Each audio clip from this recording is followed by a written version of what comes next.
Satu lagi nak maklumkan yang kita berada di talian adalah seorang yang sangat manis orangnya. Ustaz Wan Nazrin. Assalamualaikum. Hai. Waalaikumsalam warahmatullahi wabarakatuh. Sihat Dai? Sihat ya? Sihat alhamdulillah. Kian Wan. Zack, apa khabar? Alhamdulillah. Baik, Dai Wan. Dengar pagi-pagi, dengar baca doa dah, Masya Allah. Terima kasih banyak kerana mengkongsikan doa tu. Baik, jadi soalannya, kita nak tanya, kita teruskan soalan hari ini. Kita sebenarnya banyak keadaan-keadaan yang perkongsian tentang berita palsu. Jadi saya nak tahu secara ringkasnya, apakah keadaan ini boleh, berikan komen sedikit, Nak Iwan, tentang keadaan yang perkongsian berita palsu sekarang ni. Okey, thank you Akinwa. Allahumma ya ta'ala sawab. Ya Allah, berikanlah petunjuk untuk kuberikan pencerahan yang tepat kepada semua. Amin. Kalian, sekarang ni kan, ada 2 virus terbesar dunia. Bukan satu. Yang hari ini kita sedia maklum tentang COVID-19. Tapi sebenarnya yang menyusul lepas COVID-19, sebenarnya lagi memberikan impak ataupun memberikan kesan yang lebih berbahaya. Dia boleh timbulkan kekacauan dan ini disebutkan sebagai virus fake news. Fake news. So kalau, betul. Tak ramai orang sedia maklum lagi pasal ni. Kalau kalian nak tahu, virus COVID-19 mungkin boleh menyebabkan mati, boleh menyebabkan maut. Tapi kalau siapa yang terkena virus fake news akan menyebabkan huru-hara dan bahkan boleh bergaduh di antara satu dengan yang lain. Bahkan mungkin akan terputusnya silaturahim. So ini adalah virus yang sangat berbahaya yang perlu kita cakna atau kita ambil tahu untuk menjadikan sebagai salah satu input kesedaran pada kita semua pada saat ini. Macam tu. Wow.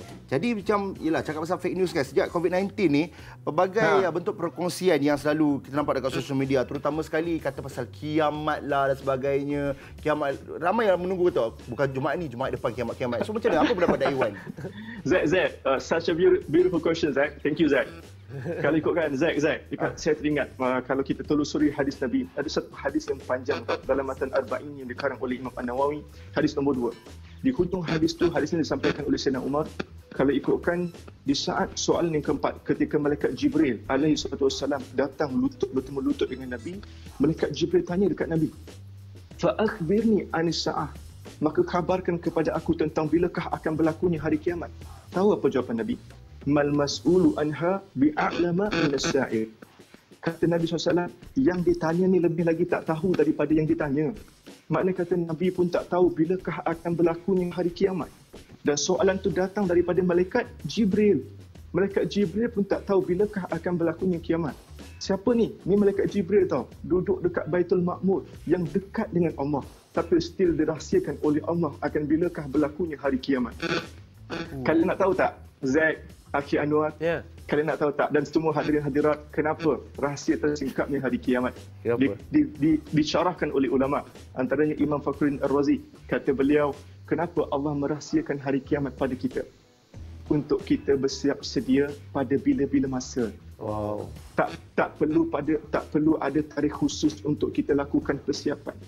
Dan paling penting, tak ramai di antara kita tahu tentang kiamatus shaghir, iaitu kiamat kecil. Ini yang Allah rakamkan dalam Quran, dalam surah An-Nisa verse 78. Ketika Allah firmankan, "Aynama takunu yudrikkumul maut walau kuntum fi burujin musyayyadah." Maut pasti akan mendatangi kita, walau kita menyorok dalam binaan yang tinggi ataupun konkrit yang utuh dan kukuh. Makna kata kiamat kecil pasti akan datang pada kita, iaitu maut. Itulah yang lebih patut kita siap sediakan atau bersedia berbanding tanda-tanda kiamat ataupun hari-hari kiamat yang besar yang kita tak tahu rahsianya bilakah akan berlakunya. Even Nabi pun tak tahu, malaikat Jibril pun tak tahu. Allah Alam bisawab. Wan buatkan saya terubat rindulah bila tengok gaya Wan bercerita macam tu kan. Mengada. Tapi Wan, sebut pasal bila kita bercerita tentang fitnah-fitnah benda-benda palsu ni pun, itu pun satu petanda kiamat, betul tak? Kalau ikutkan yes. Tersebarnya pendustaan. Apa di antara dia? Akhi Anwar, Zack pun mesti sedia maklum tentang ni. Tahu tak paling latest saya tahu pasal apa? Apa dia? Yang tersebar sampai dekat caption tau, dekat grup WhatsApp. Yang saya baca dekat caption dalam grup WhatsApp live, bersaksikan mata saya sendiri. Bagaimana ayah dengan ibu mengarahkan kita semua setiap kali kalau pergi supermarket kan, bawa balik barang-barang groceries, barang-barang dapur, jemur dulu dekat luar. Jemur dulu dekat luar. Serius, jemur dulu. Ni, ya Allah, dan benda ni tersebar tau. Sebab dikabarkan bahawasanya kalau cuaca yang panas, akan melenyapkan atau mematikan COVID-19. Daripada mana entah fakta ni datang, dan dia tak pernah ada pun, tak pernah wujud pun dekat WHO pun tak ada, KKM pun tak pernah keluarkan statement, tapi dah tersebar luas dekat grup WhatsApp.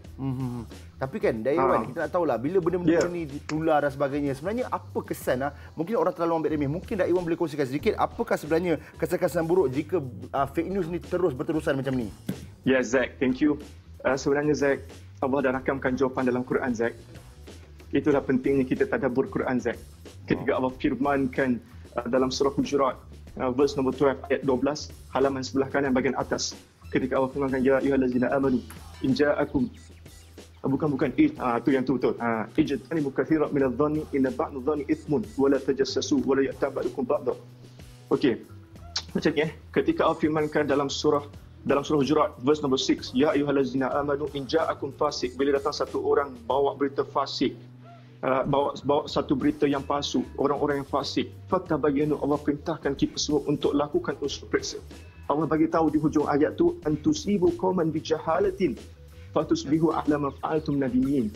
Nanti kan kalau siapa yang duk sebar berita-berita palsu ni, kesan dia Allah bagi tahu dalam ayat tersebut, antusibu qauman bijahalatin, mungkin kita akan bawa bencana, kita akan bawa musibah, kita akan bawa kecelakaan kepada kaum kita sendiri disebabkan ketidaktahuan kita, disebabkan ketidakpastian kita. Ini yang berbahaya. Jelas tak? Jelas. Jelas.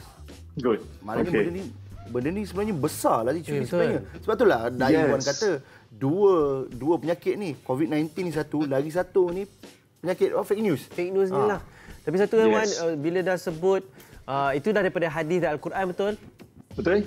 Jadi kita dah tahu dah macam mana panduan dia dan sebagainya. So boleh tak saya nak tahu apa yang sebenarnya yang menyebabkan orang cepat-cepat nak sebarkan sesuatu? Macam ni saya duduk psikologi lah ke? Boleh ke Wan kongsikan sedikit? Kadang-kadang adrenalin tu, Akhil Anwar. Adrenalin untuk membantu tu. Adrenalin, Adrenalin untuk membantu tu. Adrenalin untuk menyebarkan yang dirasa dia telah menyebarkan bantuan, menyampaikan sebaik mungkin, secepat mungkin bantuan yang boleh diberikan kepada orang ramai. Tapi sebenarnya mereka terlepas pandang untuk meneliti atau menyemak terlebih dahulu. Dan itu berbahaya.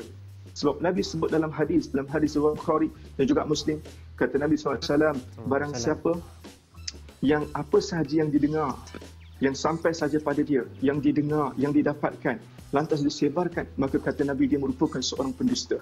Hati-hati.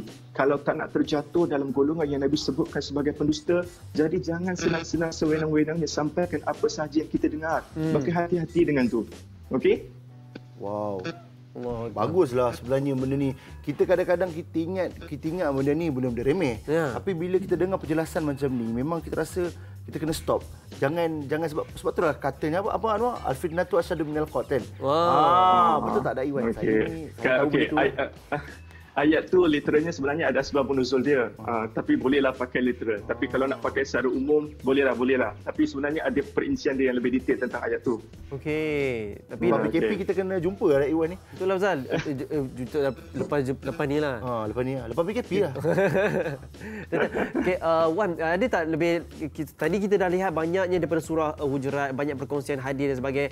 Tambah lagi power Wan untuk pukul lagi siapa kaki-kaki yang suka bercerita tentang benda palsu, bagi lagi ayat Al-Quran boleh? Oish, mengadanya.